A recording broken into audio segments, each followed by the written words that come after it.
Hey everybody, and welcome to our web lecture.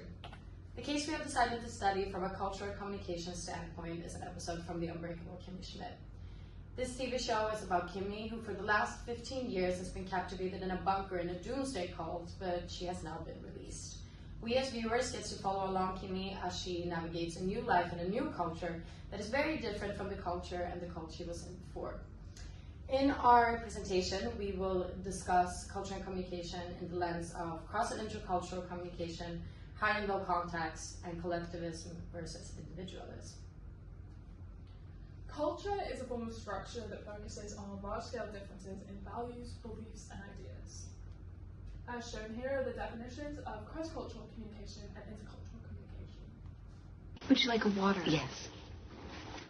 No. Plastic surgeons look at feet? Oh, yes. Feet are the new butts, Kimmy. Dr. Fluff is here. Jacqueline. You look fantastic. Thank you, Sydney. In this scene, we see how Kimmy is placed in a highly cross-cultural environment after having had come from a very isolated culture in a bunker. She is placed in an upper-class setting in a plastic surgeon's office, to be specific, and her counterparts, as shown through nonverbal communication of Dr. Franz and Jacqueline, share a common understanding and culture in the way that they greet one another through kisses on the cheeks. Additionally, when regarding proxemics, Kimmy is physically distant from the culture, being in the other corner of the room compared to Dr. Franz and Jacqueline, who are very close together in this close environment. Her polite refusal of water as compared to Jacqueline in our interpretation shows that Kimmy is not wanting to seem like a hassle or an interference in their culture. Furthermore, the phrase "feet are the new butts" shows how Kimmy is not yet part of the culture, but in understanding and learning these nuances, she's then able to join it. In communications, cultures can be categorized into high context and low context cultures.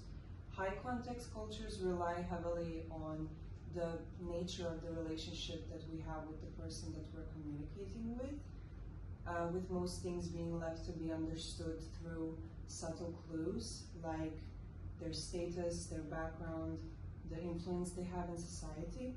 Meanwhile, low context cultures emphasize clear and direct communication, where what is being said is the main focus.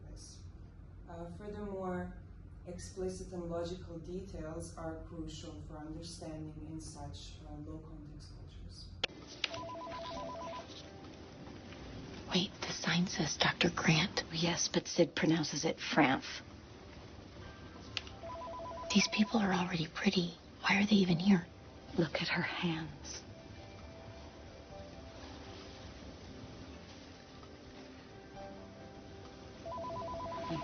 In this presented clip, Kimmy struggles in this apparent high context situation where subtle visual and situational clues are the most important ones for understanding of it, while she prefers and functions more easily in situations where she gets exact, direct information about what is going on around her. For example, Jacqueline picks up pretty easily on the fact that they should speak more quietly, while Kimmy focuses more on getting to know their personality and what people say, overlooking appearance and subtle cues.